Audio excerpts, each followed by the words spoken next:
नमस्कार, मी निसर्गप्रेमी दत्तात्रय तावडे. आज आपण शहरोनी तालुका जामनेर जिल्हा जळगाव या गावाच्या गावठाण जागेवर आपण इथे आलेलो आहोत. आपण पाहतोय पर्यावरणाचा प्रश्न हा दिवसेंदिवस अधिक गंभीर होत चालला आहे.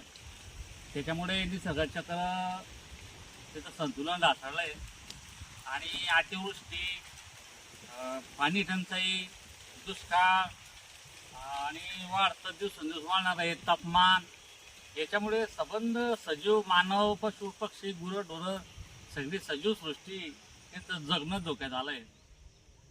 म्हणून याच्यावर काहीसा उपाय म्हणून शासन स्तरावरून माझी वसुंधरा या अभियानाअंतर्गत 2021 मध्ये या ठिकाणी अशा पद्धतीचं इथे वृक्ष लागवड करण्यात आली होती.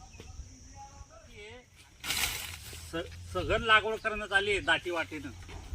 अगदी एकाला एक कीटनाशक रोप लावण्यात आलंय. साधारण याची लांबी 450. सघन लागवडीमुळे एक जिवंत अशी नैसर्गिक वनभिंत निर्माण झाली. या सघन लागवडीमुळे लवकर वन निर्माण होईल आणि मोठ्या प्रमाणात तिचं सावली उपलब्ध.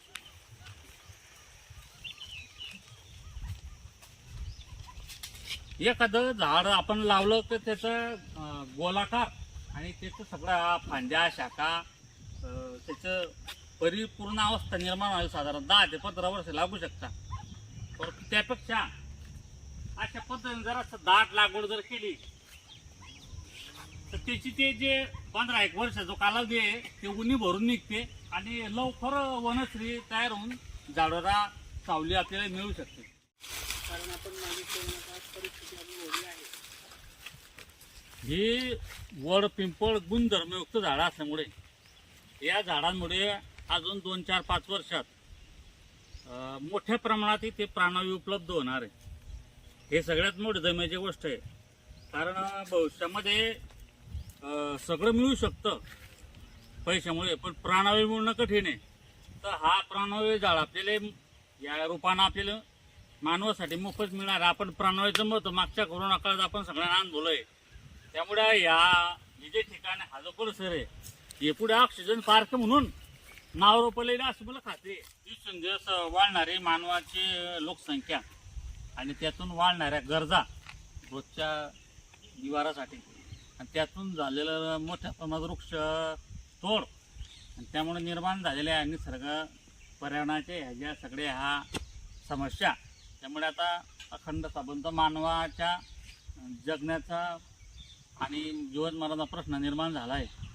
त्यासाठी शासन सर्व काही करीन. हे काही असं गृहीत न धरता आपण प्रत्येकानं अशा पद्धतीनं लवकरात लवकर याच्यावर पर्याय म्हणून अशा पद्धत घनदाट लागवड करून आणि झाडा निर्माण होईल आणि निसर्ग कार्यात मदत होईल असं माझं मत आहे.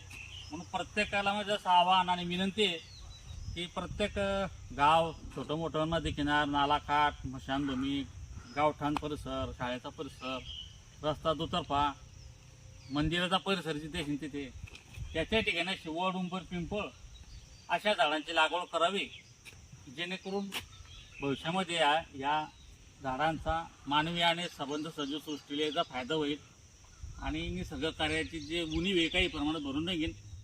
विदेशी झाडं लागवड करण्यापेक्षा यांच्यामध्ये काही फारसे गुणधर्म गुणवत्ता नसते.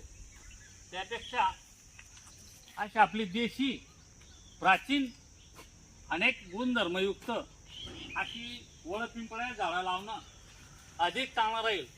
शिवाय ही झाडं म्हणजे सदाहरित असतात, वर्षभर सावली देतात. इतरत्र आपण झाडं पाहतो ते पानझडी असतात. याच्यामध्ये औषधी गुणधर्म आहे, गुणकारक आहे ती आणि सदाहरित आहे. आणि शिवाय मोठ्या मोठ्या वादळामध्ये हे जे झाडं असे काटक असल्यामुळे यांच्याकडे वादळामध्ये उजमळून पडण्याची भीती नसते.